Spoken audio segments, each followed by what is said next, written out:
ассалому алайкум бинандаҳои азизу арҷуманди телевизион. барномаи навбатии маърифати ҳуқуқӣ ба муносибати сеюмин солгарди қабули конститутсияи ҷумҳурии тоҷикистон дар асоси нақшаи чорабиниҳои прокуратураи шаҳри Панҷакен дар ҳамкорӣ бо ширкати садо ва симои шаҳри Панҷакен манзури шумо мешавад. дар барномаи имрӯза иштирок доранд муҳтарам муҳаммадҷон сидиқзода, ёрдамчии калони прокурори шаҳри Панҷакен, мушовири адлияи дараҷаи 3. дар паҳлӯи дигари он кас Олимҷон Шаропов, сардори хадамоти назорат ва танзими нақлиёт дар минтақаи Зарафшон. дар паҳлӯи дигарашон сардори муассисаи давлатии нигаҳдории роҳҳои автомобилии шаҳри Панҷакен Маҳмадраҳим Пиров. ман ҳасти шуморо ба ин барнома хайрамахтам мегӯям. муҳтарам сидиқзода муҳаммадҷон, лутфан мегуфтед ки мақсаду мароми ҳамин барномаи маърифати ҳуқуқӣ бо иштироки роҳбарони соҳаҳои гуногун аз ҷумла соҳаи нақлиёт роҳ чӣ аҳамият дорад?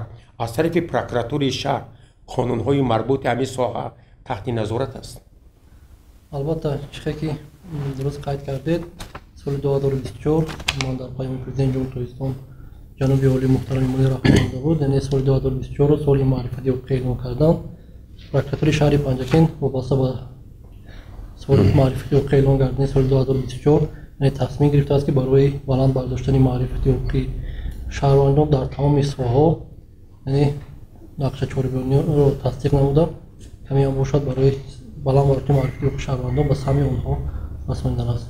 вобаста ба назорати қонунгузарии нақлиёт бошад, бевосита фармони прокурори генералии ҷумҳурии тоҷикистон таҳти рақами 26 мавҷуд аст.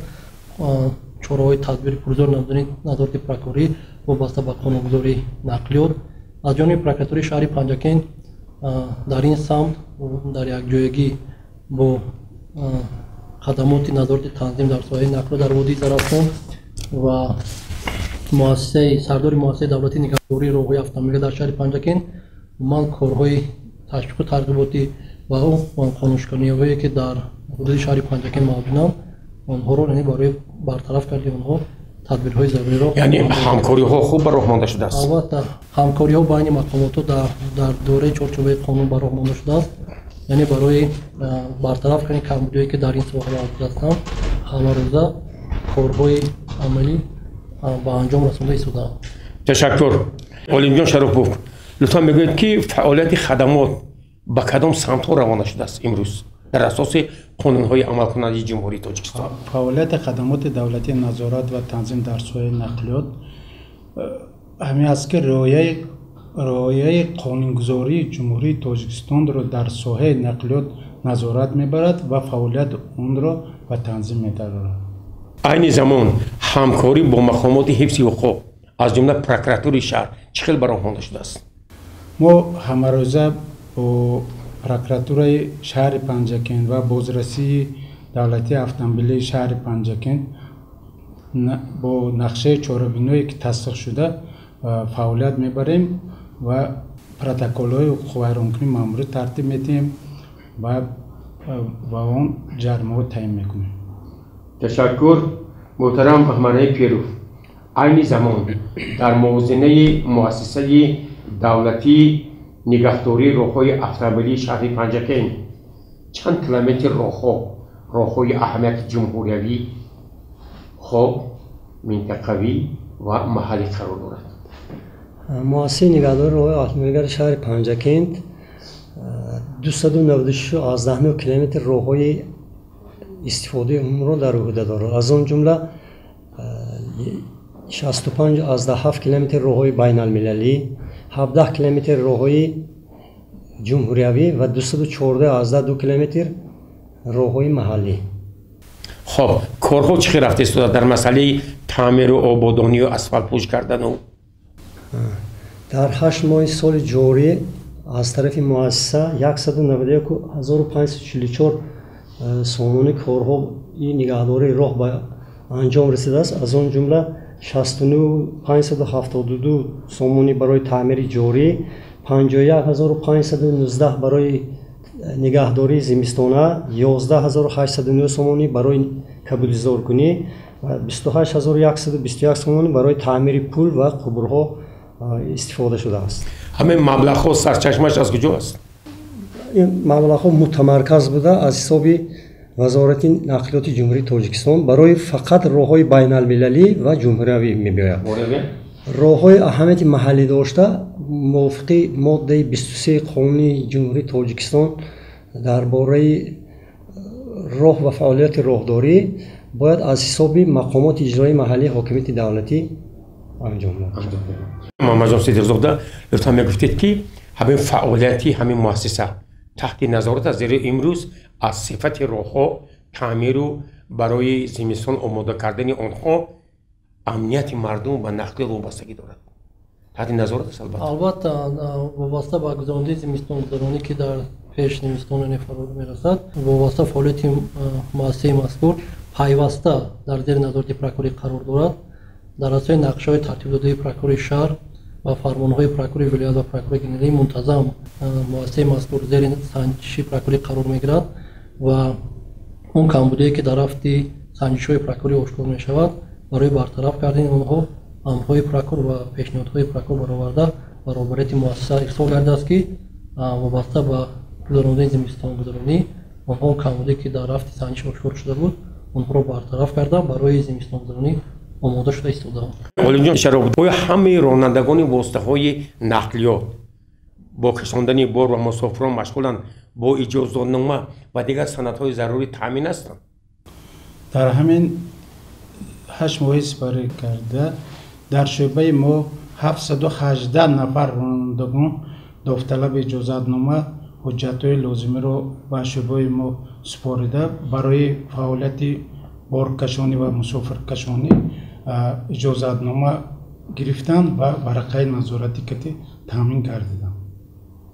хоб агар ронанда бидуни ҳамин иҷозатнома ба боркашонӣ ва мусофиркашонӣ машғул шавад, қонунгузории ҷумҳурии Тоҷикистон ҷазоҳо пешбинӣ кардааст? албатта дар вақти гузарондани санҷишҳо мо бисёртарин бо ҳамин ронандагоне ки бе иҷозатнома бо фаъолияти мусофиркашонӣ ва боркашонӣ машғул мебошанд, протоколҳои ҳуқуқвайронкунии маъмурӣ тартиб дода барои баррасиш ба суди шаҳри Панҷакен ирсол менамоем. муҳаммадҷон сидиқзода, масъалае ки баъзе ронандаҳо бидуни иҷозатномаҳо худсарона ба кашондани бору мусофирон машғул мешаванд, аз тарафи прокуратура ҳам назорат мешавад? албатта бевосита назорати қонунгузории мазкур ки назорати он аз ҷониби прокуратура баромонда мешавад, мо бо хадамоти мазкур пайваста санҷишҳои муштаракро баромондагем. дар 8 моҳи сипаригардаи соли 2024 зиёда аз 100 қонунвайронкунӣ бевосита аз ҷониби прокуратураи шаҳри Панҷакен ошкор карда шуда, нисбати он ронандагоне ки бе иҷозатнома ва кашондани молу маҳсулот машғул мешаванд, нисбати онҳо бо аломатҳои моддаи 510 қисми 2 кодекси вайронкунии маъмурии ҷумҳурии Тоҷикистон ки бе иҷозатномаи махсус ба кашондани бор машғуланд, парвандаи вайронкунии маъмурӣ оғоз карда шуда аз рӯи тобиат ба суди шаҳри Панҷакен ирсол гардида нисбати онҳо ҷазоҳои маъмурӣ татбиқ гардидааст. ташаккур. муҳтарам Перов, мо дар арафаи мавсими хеле муҳим тирамоҳ зимистонгузаронӣ қарор дорем. аз ҳолати роҳу пулҳо таъмини бехатарии нақлиёт дар фасли зимистон вобастагии калон дорад. аз тарафи муассисаи шумо мушаххасан кадом корҳо анҷом дода шуд ва имрӯз ҳамун шоҳроҳҳое ки барои ҳаракати нақлиёт бештар муҳим аст, чӣ корҳоро шумо омода кардед? айни ҳол дар муассиса аз рӯи нақша 510 метри мукааб маводи зидди лағжиш тайёр карда шудааст. ангишт ба миқдори 4 тонна, ҳезум ба миқдори 12 тонна, сӯзишвории дизелӣ ба миқдори 2100 тонна захира шудааст. дар муассиса барои зимистонгузаронии солҳои 2024-2025 14 адад техникаҳои роҳдорӣ тайёр шудааст ва корҳо барои бо мувофиқат анҷом додани зимистон дар авҷ аст. хуб, як савол дорам. пас аз мавриди истифода қарор додани роҳи айни Панҷакен در اساس طلبات معیارهای جهانی با اقدام پیشوای ملت محترم امام علی رحمان بنیاد گردید، همین راه عین زمان در موازنه کیست؟ از کیلومتر 47 تا 113 کیلومتر در موازنه مؤسسه نگهداری راه‌های اتومبیلی شهر پنجکن میشه. اصلا در موازنه شماست نگهبانش امروز. خب مثلا چی کارها رو اینجا شما انجام دادن تا ممکن است برای همین راه را در حالتی خوب نگاه داشتن؟ هنگام زمستان اون همین راه امروز مثلا من دارم رنگ و بار پایستون‌های و شیناندنی مثلا گل‌های و حالت خوب همین راه رنگ و بار، بعد خطایی که برای بی‌خطری حرکت پیش بینی شده است. این زمان من پیش از سر شدن مکتب‌ها همه گذرگاهایی که از شاهراه به مکتب و باغچه‌های بچگانه میبرد از طرف مؤسسه رنگ و بال کرده شد. مؤسسه با گذاشتن علامت‌های راه، تازه نمودن جویبارها، شنوندن درختان و نگاهبینی اون مشغول میشه. یعنی تحت نظارت است؟ تحت نظارت است. محمد جان صدیق‌زاده، همین مسئله شاهراه عینی یک از راه‌های اساسی کشور میباشد و تحت نظارت راهبری کشور هم قرار دارد. حالت اون تحت نظارت پروکراتور هم قرار میگیرد. البته از جایی که مثال در حدود شهر پنجکین داخل می شود به واسطه و مؤسسه دولتی نگهداری روی پنجکین که موجود است البته زیر نظارت پروکوری قرار می گیرد. در سال جاری گذرانده یک سنجش پروکوری در مؤسسه مذکور ما یک قطار قانونشکنی که آشکار کرده بودیم، از اون جمله نبودن وضع علامت‌های قیدی رو که در اساس پیشنهاد پروکوری شهر با مؤسسه دولتی نگهداری راه‌ها این کمبودی سری وقت برطرف کرده شد. اون علامت‌های قیدی رو که مثال در جای ضروری باید نصب کرده میشد اونها رو پورا نصب کردن و برای حرکتی واسطه نقلیات و پیاده‌گردان یک شرایطی خوبی حرکت رو مهیا ساختن. تشکر. خانم جان شراپوف، دوام قریب 8 ماه سال روان کمبودی قانونشکنی‌ها در سمت نظارت و تنظیم نقلیات آشکار شدند. در 8 ماه 2024 سال از طرف کارمندان شعبه ما 1360 عدد پروتکل خیرانگی ماموری ترتیب داده شده، جریمه تعیین کرده شده است. ما همه روزه باز سنجش‌ها گذرانده شدگیم و خیرانگی که مامور آشکار کرده ما پروتکل ترتیب میدیم. همین کدام نمود قانونشکنی‌ها بیشتر شما آشکار میکنید؟ بسیارترین در شهر پنجکین بعد همین عوض نمودن خدسر از طرف رانندگان مسافربر، بعد از طرف رانندگان بارکشان با ماده 322 کدکس خیرانگی ماموری آمده است به پرده حمایوی با فعالیت بارکشان بسیارتر مشغول می باشند. ما بسیارتر همین خیلی خیرانگی مامور آشکار کرده است و پروتکل ترتیب داده شدگیم. در همین سمت راهبریت و متخصصان خدمات با پروکراتور شهر همکاری دارند؟ البته چیزی که در بالا قید کردم ما دائما منتظم همکاری بین خدمات مذکور و پروکراتور برای مانده شده است، چون که پیوسته بعضی رانندگان و شخصان علاوه که با همین کشاندن بارهای موسمی و بارهای کلان حجم مشغول میباشند، منفعت‌های خود رو از منفعت‌های دولت و جمعیت بالا مانده در وقتی مقرر نشده یا از حجم زیاد بار کردن برد автомашин‌ها که عاقبت آنها آورده مثل ویران کردن راه‌ها میگردد که و یک دولت و جمعیت ضرر کلان دارد. ما پیوسته در این مسئله سنجش‌های شبانه‌روزی رو براه مانده این قانون ویران‌کنی‌ها رو آشکار کرده برای برطرف کردن آنها در دوره طلبات قانونگذاری چاره‌های دستور اندیشیده شده. خب سال روان طور اطلاع دادیم سال معرفتی حقوقی است. از طرفی هم خدمات نظارت و هم مؤسسه دولتی نگهداری راه‌ها چه کارهای ترغیباتی رفته شده است که مردم پیش از همه همین قانون‌های همین ساحه را آموزند و احترام کنند؟ چه کارها رفته شده است با راننده‌ها با اونهایی که با نقلیات سر و کار دارند؟ ما با یکجهت کارمندان مقامات پروکراتورا و با کارمندان شعبه بازرسی دولتی اتومبیلی شهر پنجکین در جایهای جمع‌شوی اوستای نقلیات بارکش و خط‌سیرهای مسافرکشانی اول و آخرش رفته یک چند بار صحبت‌های فرماندهی گذراندیم که اوید پیشگیری صادرشوی ویرانکنی مأموری و سبب شرایط‌های با اون مساعدت کننده وابسته به معرفت حقوقی صحبت‌ها گذرانده و فرمانده دادیم که در آینده هم خیلی ویرانکنی مأموری آشکار نشود. محترم پیروز چه کار رفته شده است در سمت مثلا در حالت خوب نگاه داشتن راه، پل‌ها و همه انشاءاتی که به ساحه شما مربوط است؟ مثلا من در نظر دارم بذار با شهروندان شما هم صحبت شوید.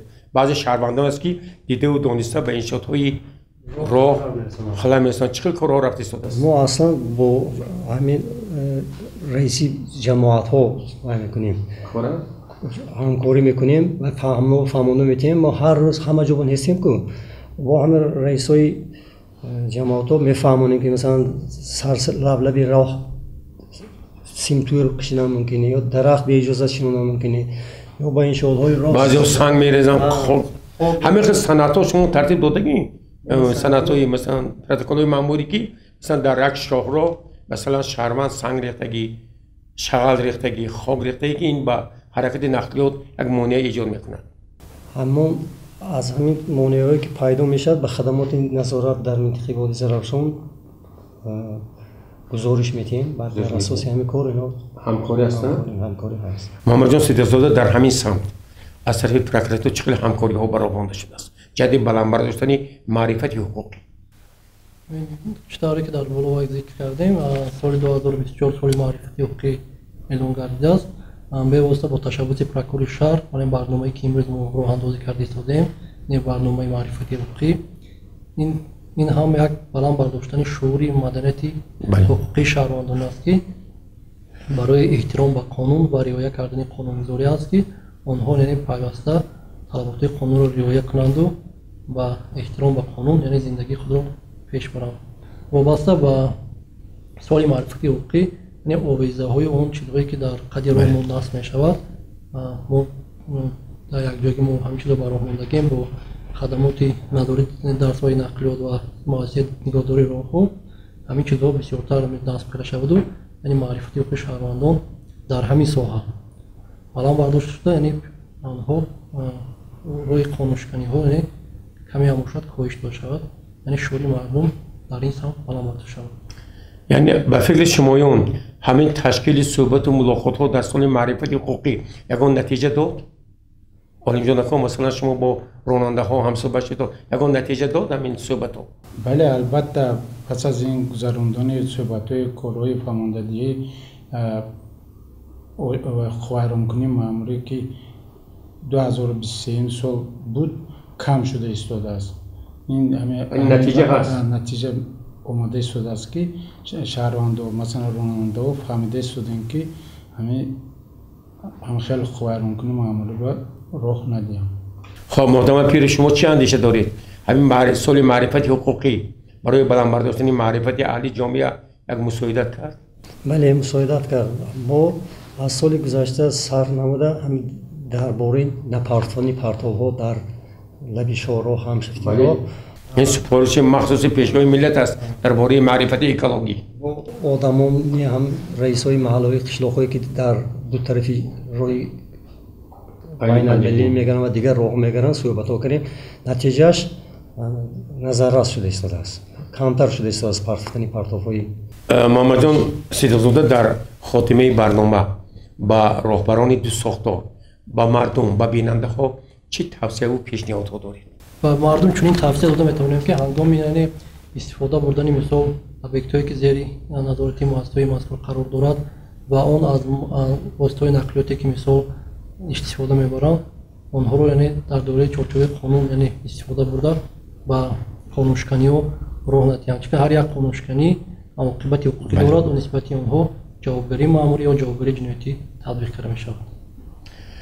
خب بیننده‌های عزیز و ارجمند، من با محمد جان صدیق‌زاده یادمچی کلان پروکروری شهری پنجکین، آلیم جان شریفوف سردار خدمات نظارت و تنظیم در ساحه نقلیات در منطقه زرافشان و محمد رحیم پیروف سردار مؤسسه دولتی نگهداری راههای اتومبیلی شهری پنجکین برای اشتراک در برنامه نوبتی معرفت حقوقی از نام شما عرض سپاس میکنم و امید میکنم که این برنامه در آینده ادامه داده می شود و با اشتراک نمایندگان دیگر ساحه‌ها ما می توانیم از قانون‌های عمل کننده جمهوری تاجیکستان با خبر شویم و همزمان معرفت حقوقی خویش را بلند سازیم. به همه شما تشکر.